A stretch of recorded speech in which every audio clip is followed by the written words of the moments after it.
This video is going to go over what are the 5 best long-range rifles inside Warzone after the Season 4 update, so let's get straight into it. If you enjoyed this video, by the way, don't forget to subscribe, but we will have a stats video coming out very soon as well.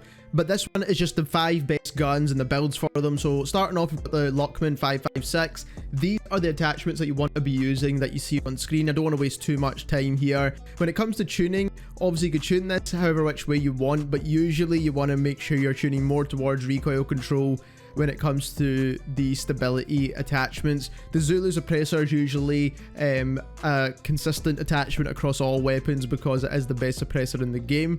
And then the LACHMANN Nova is the best barrel. I see people using other barrels for this gun, but this is the best one you want to be using. And then optics are usually personal preference. Next up, we've got the Cronin Squall. I don't have this maxed out. I don't play this game enough anymore, to be perfectly honest with you, but it's still one of the better guns in the game, even though it got a couple of different nerfs. In terms of attachments, is the ones that you see on screen just now.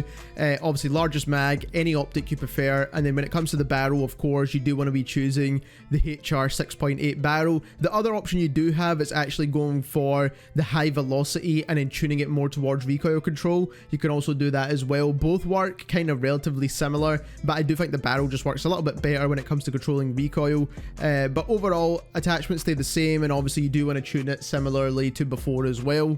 Next up, we did the Tempest Razorback Assault Rifle. Now, if you are using this for long range, which obviously you can do, it's also a good sniper support choice, but for long range, this is definitely a solid choice weapon. This is the attachments you want to use. These are the best possible attachments. Again, you do want to tune it more towards recoil control once you've max leveled this gun. Now, the good thing with this gun is that even without any tuning, it's super low recoil. And that is the way the meta is going when it comes to having higher health. You want to be making sure you're landing every single shot, and all these guns on this list are going to help you do that. Next up, we've got the ISO Hemlock. This gun's been meta for a little while as well when it released, but the only negative con about this gun is that the 45 round mag will now let it down a little bit more than it used to because of the increase to health. Now, it does fire a lot slower than the other weapons on this list, so it might not be that noticeable, but just keep that in mind when you are playing the larger game modes. When it comes to attachments, again, very similar to before. The only main thing you want to make sure is that you do have the fielder barrel on there, which is the best possible barrel for this gun, and the rest of the attachments pretty much stay the same as before. Last but not least, we have the HR-56. Now, attachment wise is what you see on screen, and the rear grip we're using is this one here that helps us sprint to fire and aim down sight speed.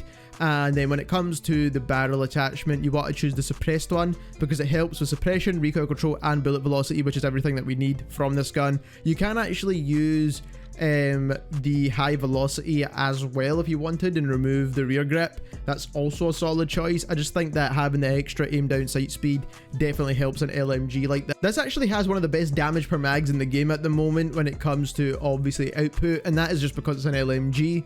Now, if you notice, this gun is a buggy mess, but we're going to look at the recoil control of this gun, and as you can see, it's very easy to control the recoil of this gun as well. And that's really, really good to know because a lot of the LMGs usually have a lot more kick than this, especially now. And with having that faster ADS, as you can see, it's not like super quick, but it's definitely not as slow as some of the others. If you enjoyed this video, don't forget to subscribe, and thank you very much for watching.